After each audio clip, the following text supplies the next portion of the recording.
Hola chicos, ¿cómo están? Espero que esta primera semana hayan tenido una buena experiencia con la materia, una buena experiencia con los temas que vimos en esta primera semana. En esta segunda semana vamos a ver temas relacionados con la opinión, temas relacionados con la palabra, con la verdad, diferentes puntos de vista, tanto personales, lo que has escuchado, lo que te han contado, lo que se dice, lo que se piensa, todo lo que está relacionado con géneros discursivos, con estilos discursivos, el uso de la lengua literaria, tipos de lenguas literarias y el lenguaje y poder. Este tema es súper interesante y créanme que a partir de aquí será un parteaguas en su vida profesional, en su vida personal, en su vida académica y cómo vean las cosas de aquí en adelante. Todo esto lo vamos a poder plasmar, todo este aprendizaje esperado, todo esto que nosotros veamos tanto en la teoría como en la práctica, ustedes lo van a poder plasmar y se van a poder manifestar de una manera escrita para posteriormente poder oralizar, interpretar y poner en marcha todos esos pensamientos y emociones que todos y cada uno de nosotros tenemos. Externar. ¿Sale? Externar a partir y a través de la palabra. Vamos a iniciar por el concepto de géneros discursivos. Este concepto fue propuesto por el autor ruso Mikhail Bakhtin. Este autor hace referencia al desarrollo de cada una de las actividades humanas. Cada una de las actividades humanas que nosotros realizamos con el día a día, este autor ruso nos dice que está al 100% relacionado con géneros discursivos. Cartas, palabras, lenguaje, poemas, escritos, crónicas, hasta avisos. Todo, él lo está relacionando precisamente con los géneros discursivos. Es decir, todo aquel documento, ya sea oral, ya sea escrito, en donde se mantiene la escritura, en donde se mantiene el estilo y la organización sintáctica en líneas generales. En cada uno de estos ámbitos, cartas, palabras, poemas, escritos, crónicas, avisos, en cada uno de estos estilos se necesita la palabra como mediadora. Obviamente, si no es de esta manera, no se puede oralizar. Y los géneros discursivos no son otra cosa que diferentes estructuras que contienen y caracterizan de forma particular el mensaje de un hablante. Cada hablante debe adaptarse a las características propias de cada género. Y tenemos obviamente varias características. Una vez que vimos la semana pasada el uso de la comunicación y sus elementos, en donde prevalecen un emisor, que es quien da la información, un receptor, quien recibe la información, un mensaje que es capaz de generar otro proceso comunicativo, que es lo que se quiere obviamente dar a conocer a través de los personajes y que se mantenga una relación entre ellos. Un canal, que es el medio, en este caso puede ser la voz, el teclado mientras estamos escribiendo, un libro o hasta un guión cuando nosotros leemos. Y un código, que puede ser el lenguaje en el que está escrito el documento. Es que se producen algunas características de los géneros discursivos. El hablante o enunciador es el emisor del mensaje, es decir, reitero esta información porque es bien importante que nos quede súper claro quién da la información y es quien tiene toda la responsabilidad de dar la información de manera correcta, de manera coherente, de forma ordenada y simbólica para que se pueda comprender, para que el receptor lo pueda comprender de manera adecuada. Toda la responsabilidad la carga el enunciador. La carga el emisor. De esta manera nosotros vamos ordenando pensamientos, sentimientos, emociones, vamos haciendo una sintaxis de la información para poderla dar a conocer de manera correcta. La singularidad y pluralidad se refiere a la importancia de dar el mensaje como un todo. ¿Qué quiere decir esto? Que nosotros no analizamos cada letra, después cada palabra y mucho menos cada oración. Más bien analizamos todo en cuestión de mensaje, analizamos el contexto, analizamos el mensaje final. Por eso la singularidad y pluralidad son tan importantes. ¿Para qué? Para poder generalizar este mensaje y que se pueda dar a conocer de manera adecuada. La finalidad. La finalidad es facilitar el modo de comunicación a través de los géneros discursivos. Es el emisor quien utiliza ciertas herramientas lingüísticas para la elaboración del mensaje y su correcta interpretación por parte del receptor. Toda la responsabilidad va a recaer en el emisor. Sin embargo, recordemos que como este es precisamente un flujo de comunicación, entonces hay ocasiones en donde el receptor se convierte en emisor y constantemente están cambiando de papel.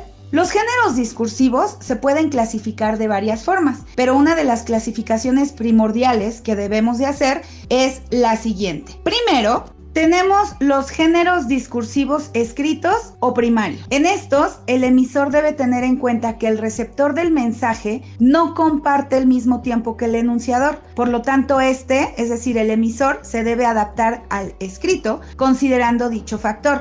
No tenemos el mismo tiempo, por lo tanto me debo de adecuar a los tiempos que tanto emisor como receptor puedan llegar a tener. Y los géneros discursivos orales, el emisor hace uso de las funciones paralingüísticas, es decir, ya tenemos situaciones gestuales, situaciones no verbales. ¿Para qué? Para poder transmitir el mensaje o el enunciado. Ya podemos hacer diferentes movimientos gesticulares, ya podemos hablar con las manos, ya podemos tener diferentes reacciones que nos pueden dar a conocer si estoy feliz, si estoy triste, si estoy angustiado, si estoy o no estoy de acuerdo. Estos géneros discursivos orales nos permiten, cuando tenemos una relación cercana, cuando tenemos una relación cara a cara, u hoy en día, gracias a las plataformas y a los dispositivos electrónicos, poder estarnos viendo. Entonces nos va a permitir poder llevar a cabo estas acciones no verbales que van a permitir poder codificar el mensaje de mejor manera. Tal vez te puedo decir estoy muy feliz, pero mi cara dice otra cosa. Entonces, estos géneros discursivos orales nos permiten tener un panorama más amplio de lo que se está diciendo, con lo que se está haciendo, con las expresiones gestuales que nosotros estamos llevando a cabo en ese momento. Los esquemas textuales hacen referencia al tipo de narración que utilizan. Algunos pueden acudir a la utilización del diálogo, es decir, hacerlo de manera oral. Otros pueden utilizar la descripción de las narraciones. En ocasiones también la argumentación en las descripciones. Todo va a depender de lo que se quiera decir, de lo que se quiera dar a conocer y cómo es que se quiere dar a conocer. Entonces, el esquema textual va a hacer referencia al tipo de narración que se va a utilizar. Depende de muchos factores, cómo lo queremos dar a conocer, qué queremos dar a conocer, cuál es el contexto que tenemos. De ahí nos vamos a una clasificación. A grandes rasgos se puede clasificar esta información en géneros discursivos según la temática. Por ejemplo, si yo quiero hablar de algo humanístico, si yo quiero hablar de algo científico, técnico, si yo voy a hablar de algo jurídico, académico, es decir, de acuerdo al tema que yo vaya hablando, es como lo voy a ir obviamente clasificando, pero también tiene mucho que ver los esquemas textuales. No voy a darle el mismo tono a una situación académica que a una situación jurídica. El tono, en la forma de hablar, en la oralidad, en la expresión oral, el tono va a cambiar dependiendo mucho de lo que quiera dar a conocer, del contexto y de la clasificación de estos géneros discursivos. La permeabilidad, el grado de permeabilidad va a variar de un género discursivo a otro. Si se refiere a variaciones del estilo que introduce el emisor en el formato, va a depender del tipo de receptor del género discursivo en particular. Entonces existen ciertos géneros literarios que toleran un mayor grado de permeabilidad respecto a otros. Reiterando la información, depende de qué estemos hablando y cómo lo estemos hablando. Sin embargo, la estabilidad nos va a respetar siguientes condiciones, siguientes situaciones de acuerdo a los enunciados que nosotros vayamos a dar a conocer. Estos enunciados deben de tener una estructura. Platicábamos anteriormente que no analizamos cada letra, no analizamos cada palabra, sin embargo la estructura sí es bien importante, porque a partir de la estructura nosotros vamos a poder darle a esa información un sentido propio, un sentido adecuado. La organización sintáctica. ¿Cómo voy a ir organizando mis ideas? No te puedo hablar primero en singular, luego en plural, luego otra vez en singular, después en modo personal, después en impersonal. Debe de existir una organización sintáctica de lo que quiero dar a conocer y que esto también vaya siendo coherente. Los modos y los tiempos verbales, que es precisamente lo que mencionábamos, y los recursos léxicos a los que se vaya recurriendo. Esto nos lleva a una descripción discursiva. La coherencia textual es la organización integral que el texto debe de tener. Hay diferentes características, sin embargo, un texto debe de tener las 3 características fundamentales, no solo por ser considerado como tal un texto, sino también para ser comprendido. El primero de ellos es la coherencia textual. La coherencia textual significa que el texto debe de tener una organización integral. La cohesión discursiva nos va a hacer referencia a los recursos o a los discursos lingüísticos y se debe de utilizar tanto por la persona que lo da a conocer como por el receptor, tanto emisor como el receptor. ¿Para qué? Para que el texto o el argumento tenga un sentido. Por ejemplo, las palabras, las composiciones, las oraciones, los puntos, las comas, mayúsculas, minúsculas, que en ocasiones desafortunadamente dejamos de tomarles la importancia que requieren porque pensamos que la computadora nos va a decir todo, o de repente pensamos que la computadora piensa, y entonces esa coherencia discursiva va a ser muy importante para que la información se dé de manera adecuada. Y finalmente, la adaptación al contexto. Si estoy hablando de algo cultural, estamos hablando de una adecuación. ¿Cuál es el contexto? ¿Es cultural? ¿Es político? ¿Es social? ¿Es ambiental?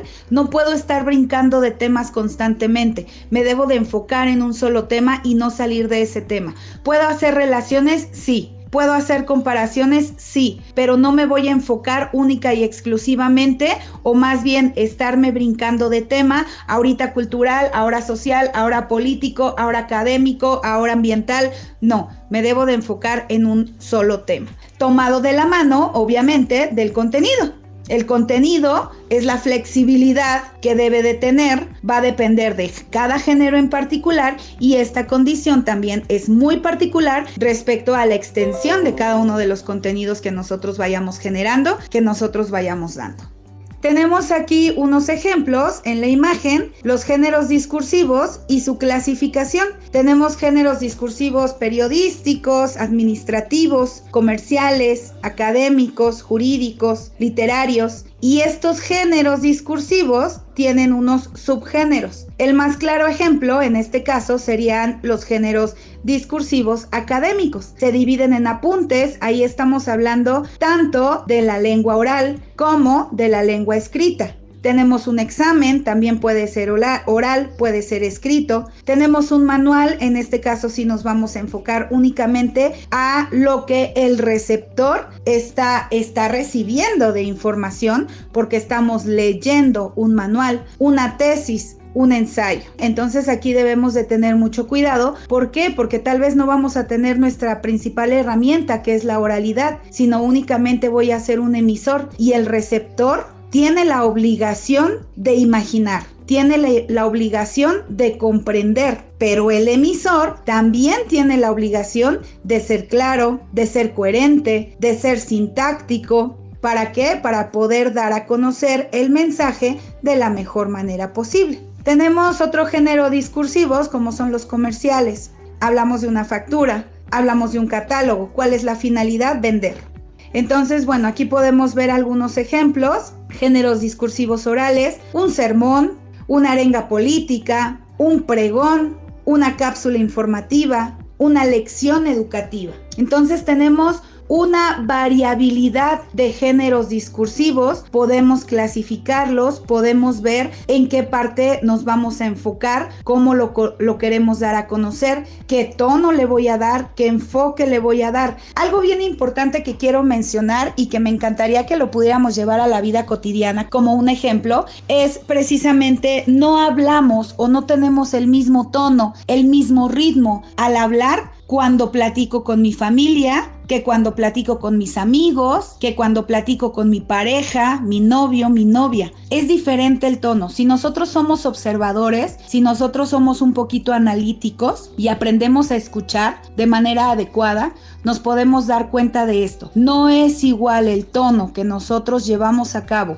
cuando hablamos con una autoridad que cuando hablamos con nuestros amigos. No es el mismo ritmo. Habrá ocasiones en donde hables más rápido, donde hables más lento, donde hables más pausado, donde hables más emocionado. El lenguaje literario es un lenguaje especial. ¿Por qué? Porque ya da demasiada importancia a la manera de transmitir el mensaje, que el mensaje en sí mismo. Lo que platicábamos ahorita, te puede decir, estoy muy feliz. Pues sí, pero no se nota. A decir, estoy muy feliz. Cambia el tono, cambia el ritmo, y si nos vemos, si tenemos esa oportunidad de vernos de manera física o a través de una cámara, nuestro rostro y nuestros gestos nos dicen muchas cosas más. Son grandes grupos en los que se organizan y se clasifican las diferentes obras literarias y en general el lenguaje como tal. El lenguaje literario se va a manifestar en dos tipos, en verso y en prosa. La prosa refleja nuestra forma de hablar de manera natural. Me muero por robarte un beso y porque pierda la razón. Tal vez así me atrevería y pierda miedo la razón. Me muero por amar despacio, la prisa que no nos debe apurar. Ya sabes que la vida es un viaje y yo lo quiero disfrutar. Ahí estamos hablando en prosa. Únicamente se está dando a conocer una información, no le estoy dando ritmo, lo estoy hablando de manera natural, no le estoy dando un tono, no estoy enfatizando en los versos que pudiera haber. Sin embargo, en el verso se utiliza el ritmo del lenguaje y lo consigue por medio de la rima, la medida de los versos, aliteraciones, metáforas, el buen decir, la retórica y sobre todo la organización de las estrofas. Vamos a escuchar el audio de la prosa que les acabo de dar a conocer. Ahora vamos a escucharlo en verso. Me muero por robarte un beso y porque pierda la razón. Tal vez así me atrevería y pierda miedo el corazón.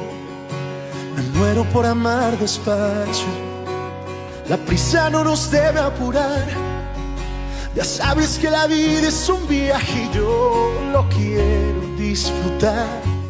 Después viene la influencia de los medios. Fíjense que la influencia de los medios de comunicación social dentro de la opinión pública es muy amplia y va a moldear en gran parte la forma y el comportamiento social, cultural, académico, general. Este trabajo de poder influenciar por medio de los medios masivos representa una descripción del proceso de influencia y el control de los medios de comunicación social en la opinión pública. Esta opinión pública se va fundamentando en diferentes elementos cognitivos, diferentes elementos psicológicos, fisiológicos y hoy en día tecnológicos. Es algo presente.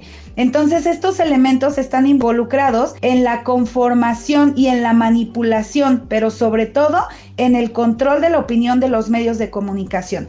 Los medios de comunicación nos tienen controlados. ¿Por qué? Porque son un medio de influencia para la sociedad.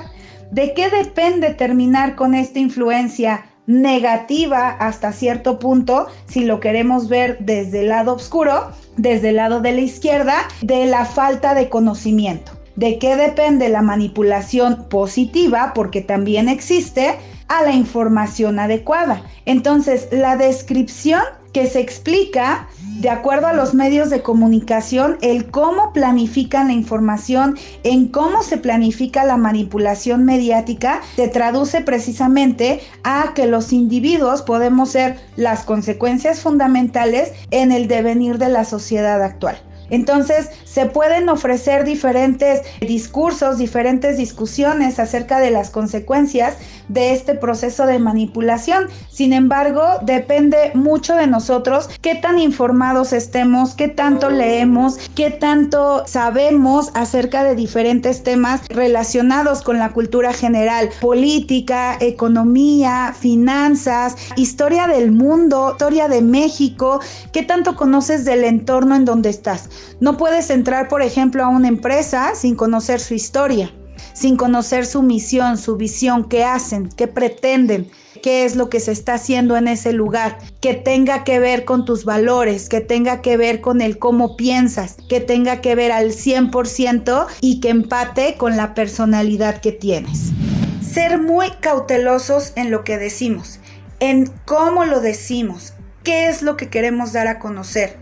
Hay una serie que les quiero recomendar que se llama 100 Humanos, es una serie de Netflix que pone a prueba precisamente a 100 personas, a 100 humanos sin considerar, sin tomar en cuenta, sin importar su raza, su sexo, su condición social, sin tomar en cuenta su género, su religión, nada.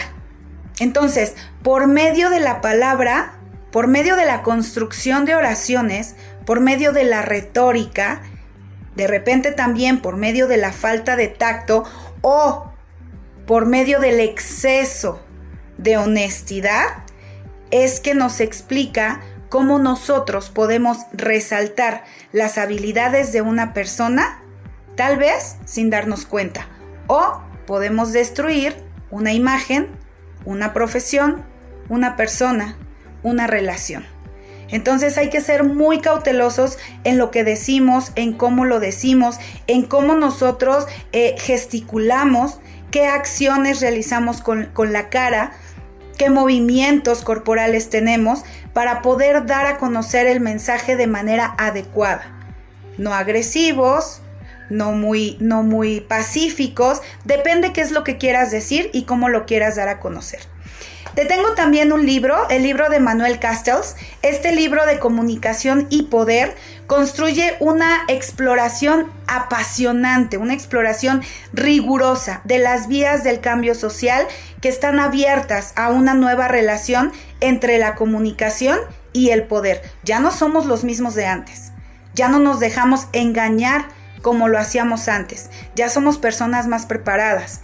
Ya somos personas que tenemos la información a la mano, que tenemos el uso del internet, que podemos tener la noticia al momento, ¿sale? Entonces nos dice precisamente Manuel Castells esta situación, manipular la información con apertura al diálogo, con apertura a la crítica, con apertura a las mejoras sociales. ¿Para qué? Para tener un bien común.